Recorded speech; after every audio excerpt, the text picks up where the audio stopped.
Hello, my dear listeners.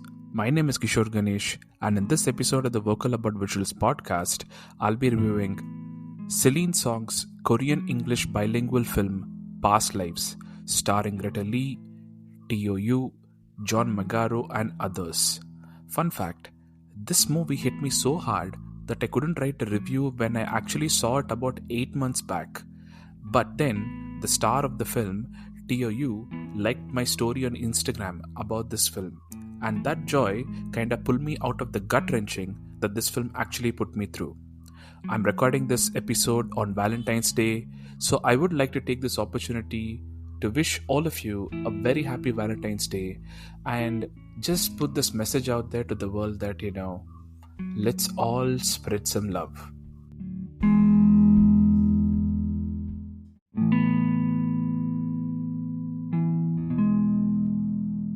I'll be very clear here. This is the kind of film that you need to ruminate on.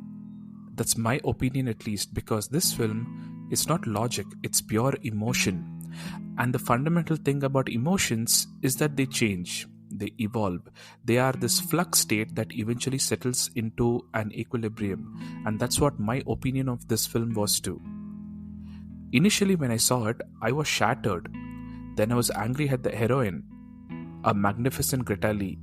Then I was angry at the hero, again a magnificent Teo Yoo. Then I came around to seeing the heroine side of the story. Then I empathized with her. I empathized with her motivations. I understood her. I understood love. I mean, we all feel it, have felt it, but how often do you quote unquote get it? Especially another person's love.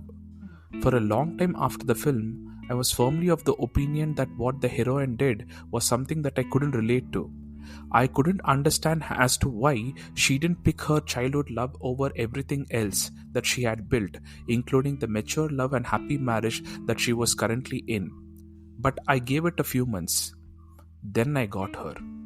Then I understood her. Then I agreed with her. Then I was massively impressed by this remarkable and strong heroine, this strong woman who had the guts to make a decision that was grounded in truth, the one that was right. I also really like the way Celine Song, the writer-director, had written the husband's character. This guy is a legit gentleman who at the same time is riddled with insecurity as to what this comeback of his wife's past will do to what he has built with her. And the worst part, he doesn't have any control over these set of events.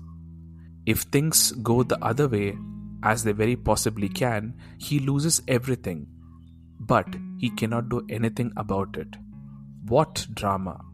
What a surge of emotions. What a life. When I watched the film, this guy seemed like a tack on. Why is he here? Obviously, he is the obstacle that has to be chucked out of the way for true love to succeed. Right? Obviously wrong. The more time I spent ruminating about this, the more I got it. This guy was not a tack on. He's the quintessential hero. He's the martyr. He's the one that bets everything on love. Everything. And he has nothing to hold on to tell him that everything's going to be okay by the end of the film. Because Lord knows that no one knows what is going to happen, including the two protagonists. So how can this fella, deeply impressive character, deeply impressive human being? This movie from Celine Song is autobiographical, and the intimacy and vulnerability that she manages to bring on screen is tremendous, and a major reason for why this film hits as hard as it does. The courage to put your life on screen and to do it in a manner where there is no cynicism about fate or about love or about your past partner put me in mild awe. She could have said, quote, "Why didn't this happen to me?" end quote. But instead, she goes with the approach of, quote, "All this happened to me and I've gained so much, but I've lost this person who could," and emphasis on could here, "could have been my soulmate." The stuff they write stories and movies and songs about. End quote. For me, personally, this is why I love love stories, because in these stories, two seemingly ordinary people become the heroes of folklore. People want to hear the story, even if the protagonist of such a story are just Jane and John Doe. And when I look back at past lives, it is in fact that a story of two ordinary, everyday people. And the idea of paying the price of admission to listen to the story of two people right off of the street seems absurd if you just think about it, minus the context. But that's what has happened here, and I'm very grateful and thankful for it. Coming to the performances, the two protagonists are on top of the game. Greta Lee and Teo Yoo have played their roles convincingly, leading up to a truly unpredictable, tense, yet not played up to manipulate you to get tensed, and engaging to the point that it swallows you climax scene, where no matter how you look at these characters, it's hard not to feel heartbroken. And it is owing to this conclusion that a lot of people who walk out of this movie have a visceral reaction to it, just like how this reviewer was inspired to write a line like, quote, the kind of movie that makes you seek therapy in the best possible way, end quote. This is a film that's rare in the sense that it actually makes you care very deeply about not just it, but about the inside of your head and heart as well. I watched it, had an opinion, and then I grew up and had a different opinion.